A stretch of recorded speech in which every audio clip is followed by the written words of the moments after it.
বৰ্তমান কচু ওলাই আছে, আমি কচু খাওঁ। যদি বেমাৰ আছে তেতিয়াহ'লে কচু খাব নালাগে। যদি আপোনালোকৰ বেমাৰ আজাৰ থাকে বা 6টা-5টা মানৰ বেমাৰ কম, যিহেতু কিডনী ষ্ট'ন থকাৰ যদি কচু খায় তেতিয়া ভুলটো নাখাব। তেতিয়া কচু শাক 6টা-5টা মানৰ বেমাৰ কম, কিডনী ষ্ট'ন থকা আপুনি খাব নালাগে। আৰু শাক খালে মানুহৰ কিডনী ষ্ট'ন নহয় আৰু কচু খালে কিডনী ষ্ট'নো নহয়। যদি বেমাৰ আজাৰ হৈ থাকে তেতিয়াহ'লে ভুলটো নাখাব।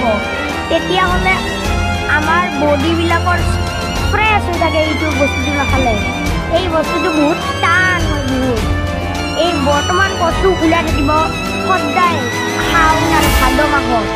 আপুনি চাব কি হয়, মই বুজাই দিম সকলোকে। বৰ্তমান কচু